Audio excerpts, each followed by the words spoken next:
Para quem não sabe muito bem como o hiperfoco funciona, eu achei legal que eu vou dar um exemplo bem prático aqui para vocês verem o tamanho do buraco da minhoca que a gente se mete às vezes.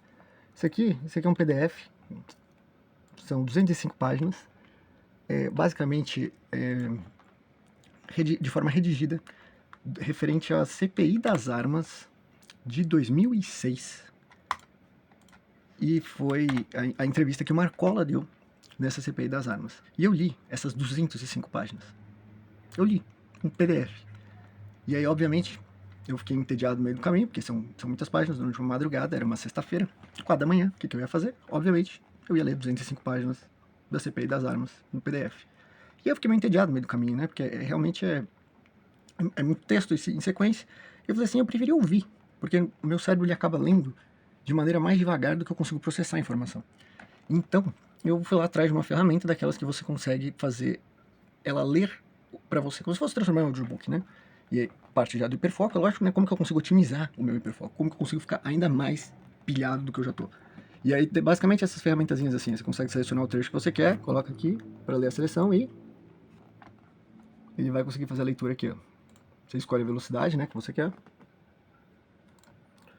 E ele vai basicamente fazer a leitura com meio de voz de inteligência artificial. Você tem umas opções de uns planos assim que você consegue escolher ter voz, etc. O nome dessa ferramenta especificamente que eu estou usando é Read Selection.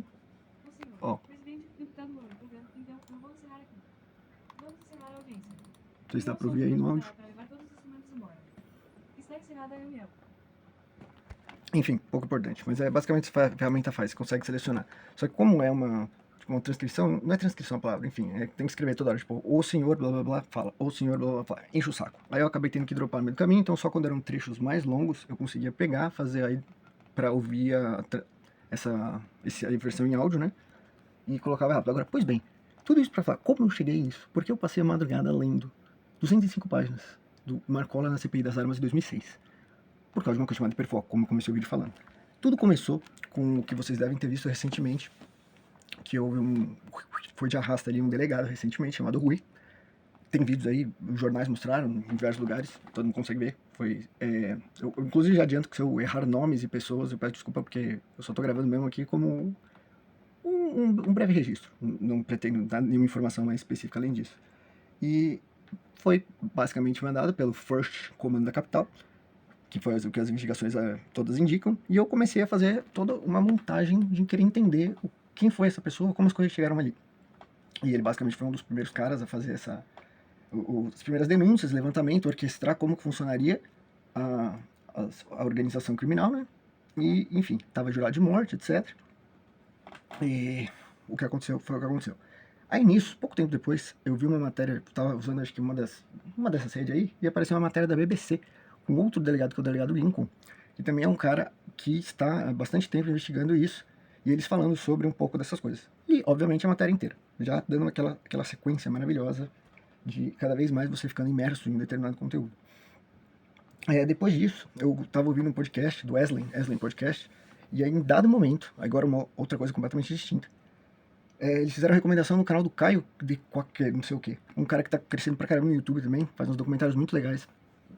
E aí, num dos vídeos que eu tava vendo dele, tinha um cara lá que é o Dani, não sei o que lá, que é um cara que bebe pra caramba, mas é um cara muito divertido, muito engraçado.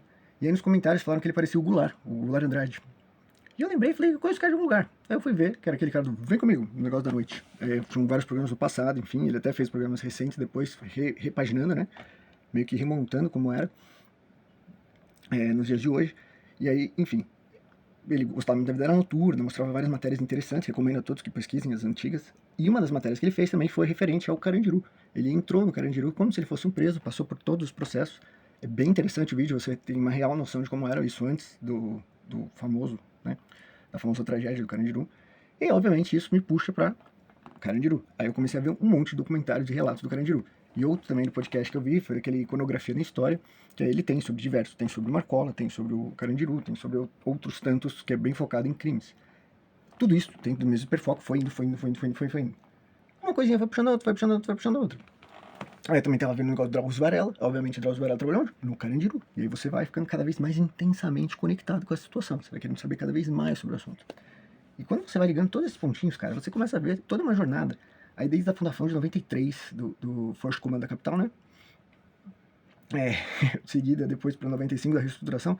E, cara, quando você começa a ler esse negócio e entender um pouco da dinâmica como era, aí também no achismo do Maurício Meirelles, eu assisti um pouco de outro conteúdo lá que tem, com o ex-detento do Carandiru, dando um pouco desse relato. Aí tem uma repaginação dessa matéria que eu tinha falado do Goulart, que foi refeita com alguns estudantes se não me engano, era da Casper Libero, se não me engano era isso, que eles estavam começando ali, enfim, eles fizeram uma matéria reinterpretando como era, pegaram umas pessoas da época, aí você começa a ver, eu vi uns 5, 6 documentários, um monte de vídeo, eu gosto de botar na velocidade rápida, que você fica alucinado ouvindo enquanto faz outras coisas, às vezes tarefas de casa, às vezes só mexendo no computador mesmo, enfim, fiquei completamente obcecado pelo negócio, a ponto de que li 205 páginas do PDF, literalmente ele é a transcrição do depoimento do cara, e, enfim, semana que vem eu vou estar fazendo algo completamente diferente disso aqui, e é quase isso. 2 vezes por semana muda o hiperfoco, só que vai fundo o negócio e não tem fim.